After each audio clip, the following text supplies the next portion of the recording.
I'm Dahlia Schweitzer, and I'm going to be reading an excerpt from my book Lovergirl. April 4th. Next Friday, I came back for more. When I walked in, Jeannie was at the bar. There was no sign of Joanne. "Are you dancing tonight?" she asked. I nodded, gesturing to my bag of dancer supplies. "I think you're going to be the only dancer. No one else has shown up." "What about Candy?" I had a sinking feeling in my stomach that this would be a repeat of Tuesday night, and I really didn't want to dance alone. "She's definitely not coming tonight. I don't think she's ever coming back. Thinks she's too good for this place." She laughed, clearly not agreeing with Candy's opinion. "You might be the only dancer tonight." Noticing the look on my face, in a nicer tone, she added, "You'll get breaks, of course, but it'll still be hard. Are you up for it?" I must have looked pretty panicky, because Jeannie hastened to reassure me that Joanne was at home right now trying to get another dancer. I must have still looked nervous, because Jeannie asked if I wanted drugs or a drink. I told her no.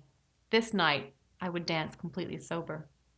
She walked me to the women's bathroom, which doubled as a dressing room, which made sense since the only women to come to Valentino's usually ended up on stage. As we passed the handful of customers in attendance, I got a few cracks on the way about being the new girl, but I didn't care. I was the new girl, and you could tell they were excited about it.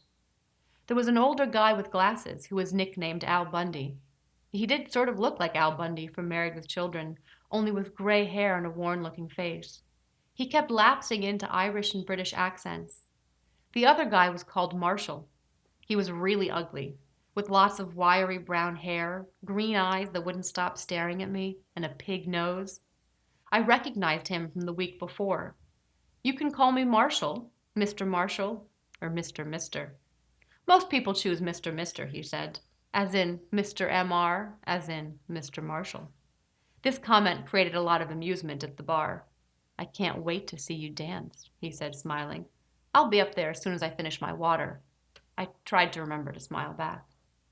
I finished my water and programmed several songs into the jukebox, using most of the same ones from last time.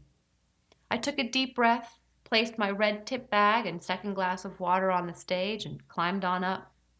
I started to dance. Al Bundy, Mr. Mister, and two other guys congregated around the stage.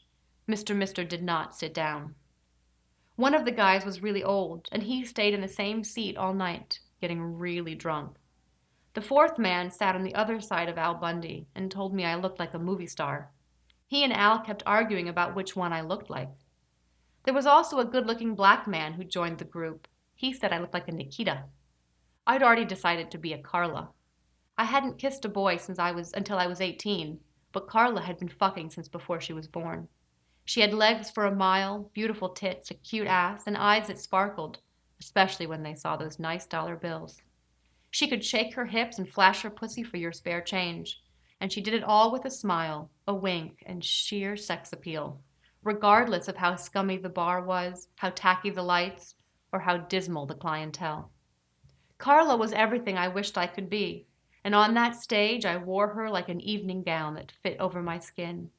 It stayed on all night, even when I wasn't dancing. It didn't come off until I took her off, when I stepped out of the bar and into my shower. Only then did I scrub her away. But the distinctive smell of sex and cigarettes always lingered, on my clothes, in my hair, and on the $1 bills. Mr. Mister would not leave me alone all night. With complete seriousness, he told me he'd be my angel and my talent coach. I would willingly have given up his tips if he'd just pay attention to somebody else, but he only wanted to talk to me. Every time I took a break, he insisted I sit with him so that he could talk with me and give me advice. He started off with, "Take off your thigh highs and shoes and dance barefoot." "I thought men wanted heels," I replied, confused. "I thought dancers were supposed to wear heels. The higher and more uncomfortable, the better. I've never seen a dancer dance barefoot." Mr. Mister looked at me blankly. "Skin. It's about showing as much skin as possible." He paused. "Or would you rather dance in heels?" "I don't care. I've just never heard of a dancer without heels. Natural is sexy. Isn't it more comfortable barefoot?" I guess so." "So that's settled. Do it. Take them off. Not during your first song, but maybe during your second or third. Trust me, I wouldn't lie to you. I wasn't so sure about that. He ran his finger along my jaw. I drew back a bit. What's the matter, gorgeous? I told you I'd help you. He looked straight into my eyes. I'll make you a star. I blinked. I didn't know what to say. I just wanted him to keep tipping. Take your clothes off really slowly and let the men hold pieces of them. That's a really big turn on. Move even slower. Always leave them wanting more.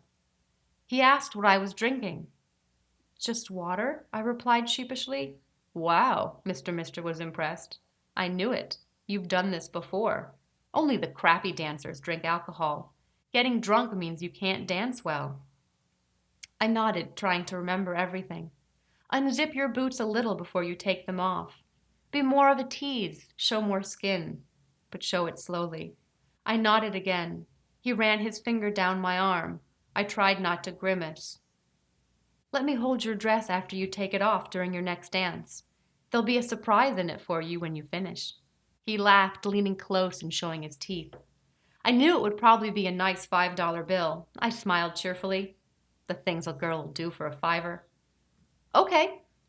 I want you to dance just in front of me. I don't think I can do that. That doesn't seem fair, I replied. Is anyone giving you as much as I am? I shook my head. He ran his finger down my arm again. I tried not to cringe. Sugar, I told you I'd be your angel. I want to lie in bed with you and wake up next to you and kiss you at sunset and sunrise, in the middle of the night and in the middle of the day. Remember my face. I'm an angel. I must have looked skeptical because he continued, You can't prove I'm not. He was right about that. Of course, he couldn't prove he was one either.